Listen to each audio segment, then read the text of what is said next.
Style Zubeen Garg আপোনাক গুৰু বনাদি মানে মাধৱ, সেইটো পাগল হ'ব। নমস্কাৰ, সকলোকে স্বাগতম জনাইছোঁ মোৰ এই চেনেলটোলৈ। আৰু আপোনালোকে চাই আছে MJ পাপু। মই কাৰ ওপৰত আজি কথা পাতিবলৈ গৈ আছোঁ আপোনালোকে গম পাইছেই। বহুত বেছি বহলাই নাথাকোঁ, মাত্ৰ কেইটামান যুক্তিপূৰ্ণ কথা ক'ম বুলি মই এই ভিডিঅ'টো আপোনালোকৰ মাজলৈ এৰিব বিচাৰিছোঁ।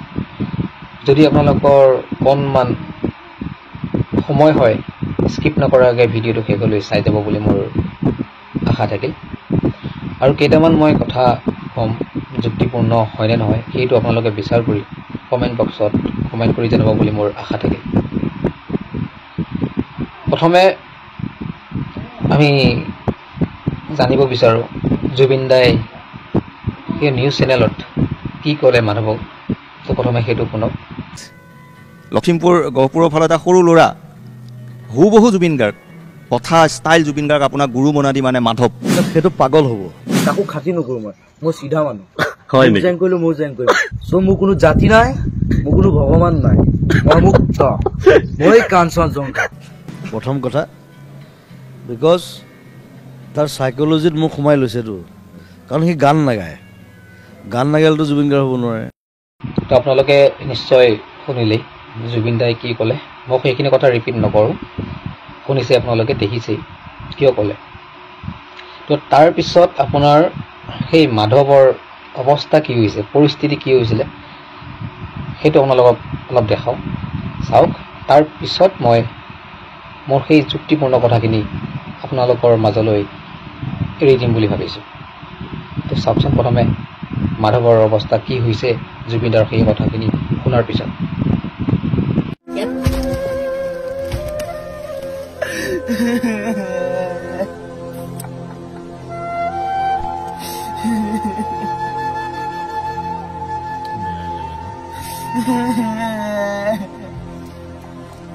মই দেউতা মৰিলৈ মই জেগা দিলোঁ হয় কেলা, মই দেউতা মৰিলৈ মই জেগা দিলোঁ হয় কেলা। নিশ্চয় মাধৱৰ পৰিস্থিতিখিনিও চালে আপোনালোকে, শুনিলে সি তাৰ মুখেৰে কি বাক্য কৈছে, কি কথা কৈছে। মই সেইখিনি বহলাই নকওঁ, কাৰণ আপোনালোকে শুনিছে, চাইছে। তো আচলতে মই কি ক'ব বিচাৰিছোঁ আপোনালোকক কওঁ, শুনক। আৰু আপোনালোকে মন দি শুনিব। আৰু প্ৰথমতে ক'লোঁ, যদি যুক্তিপূৰ্ণ হয় বুলি ভাবে তো আপোনালোকে মোক কমেণ্ট বক্সত কমেণ্ট কৰি জনাব। আৰু যদি ভিডিঅ'টো বেছি ভাল লাগে তেনেহ'লে যিমান পাৰে শ্বেয়াৰ কৰিবলৈ নাপাহৰিব। আৰু নতুনকৈ অহাসকলে প্লিজ জুবিন দাৰ খাতিৰত চেনেলটো ছাবস্ক্ৰাইব কৰিবলৈ একদমেই নাপাহৰিব, আৰু লগতে বেল আইকনটো দবাবলৈ একদমেই নাপাহৰিব। তো কথা হ'ল, আমি সকলোৱে জানো যে মাধৱৰ যিটো মিমিক্ৰি বা যিটো এক্টিং হয়, আটাইখিনি জুবিন দাৰ দৰে ছেইম হয়। আৰু আমি সেইটোও জানো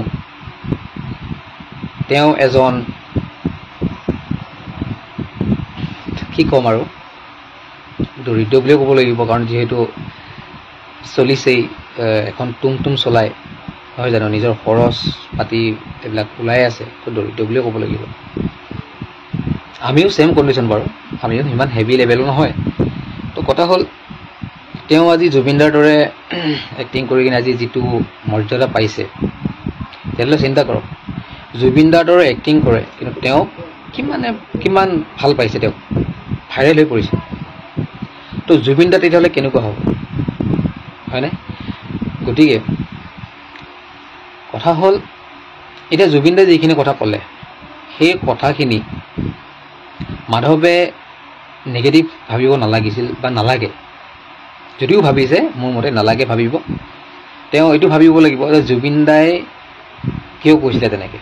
মই আজি গান গাব নাজানো, গতিকে মই সেইখিনি কথা শুনিছোঁ, গতিকে মই আজিৰ পৰা মই জুবিন দাৰ দৰে গীত গাবলৈ যত্ন কৰিম, চেষ্টা কৰিম।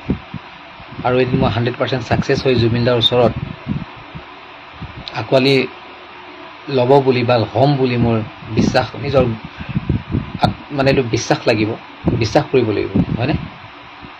তো সেই মাধৱে যদি নিজৰ ওপৰত ডিপেণ্ড কৰি বিশ্বাস ৰাখি যদি গান গাবলৈ যত্ন কৰে, যদি গান হৈ যায়, তেতিয়া কি হ'ব, জুবিন দাই এদিন হ'লেও এদিন 100%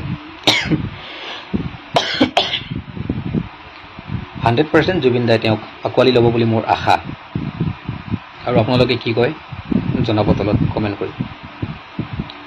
আৰু জুবিন দাই এষাৰ কথা কৈছিলে যে এজন মৰিগাঁও ল'ৰা আছিলে, তেওঁ মোৰ দৰে ছেম গীত গায়, তেওঁক মই চিনেমাটো গীত খুৱাম। তো আপোনালোকে শুনিছেই, তো মই ক'ব নালাগিছিল, তথাপি কৈছোঁ। তো গতিকে চাওক, তাৰ ভইচটো কিন্তু জুবিন দাৰ দৰে নহয় কথা ক'লে, কিন্তু গান গালে জুবিন দাৰ দৰে ছেমটো হয়, ভাল গান গায়, হয়নে? গতিকে মাধৱৰনো কি কি কমতি আছে? মাধৱে যদি কথা কওঁতে জুবিন দাৰ দৰে খাইলাক জুবিন দাৰ দৰেই হয়, তেওঁ কিয় গীত গাব নোৱাৰিব? 100% গীত গাব পাৰিব তেওঁ যত্ন কৰিলে। আৰু তেওঁ সেইকাৰণে ভাগি পৰিব নালাগে মোৰ মতে। তেওঁ আজিৰ পৰা গান গাবলৈ যত্ন কৰক, চেষ্টা কৰক। 100% মই কথা দিছোঁ, জুবিন দাই এদিন হ'লেও এদিন তেওঁক আঁকোৱালি ল'ব।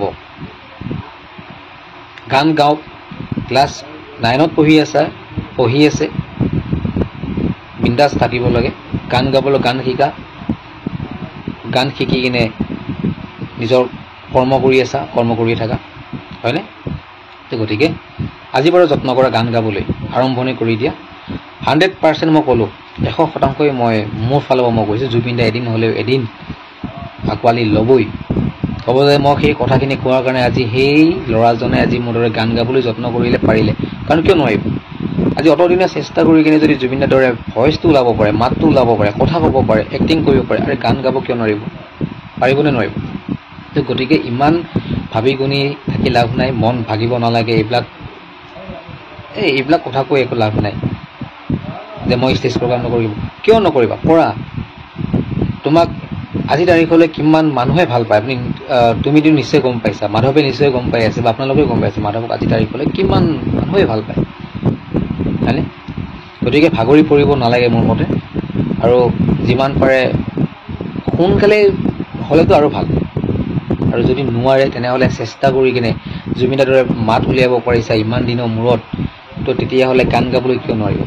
গান গাবৰ কাৰণে যত্ন কৰা, চেষ্টা কৰা, নিজৰ ওপৰত বিশ্বাস কৰি তো আৰম্ভণি কৰি দিয়া। আৰু জুবিন দাই আঁকোৱালি ল'ব বুলি মই পুনৰবাৰ কৈছোঁ, 100% গেৰাণ্টি সহকাৰে কৈছোঁ। এদিন হ'লে এদিন গেৰাণ্টি মই দিছোঁ, 100% ল'ব, 100% ল'ব বুলি মোৰ বিশ্বাস আছে। জুবিন দাই এনেকুৱা এজন নহয় যে নলওঁ বুলি ক'ব। তো সেই জুবিন দাই যিখিনি কথা ক'লে, সেইখিনি কথা পজিটিভ ভাবি কিনে জীৱনত আগুৱাই যোৱা, পঢ়া শুনা কৰি যোৱা, নিজৰ কৰ্ম কৰি যোৱা। আজি তাৰিখলৈ যিমানখিনি মৰম আৰু আশীৰ্বাদ দি আছে জনতা ক'ব লাগিব, তো আগন্তুক দিনত সিমানেই পাবা বুলি মোৰ এটা বিশ্বাস। তো গতিকে বহুত বেছি বহলাই নাথাকোঁ।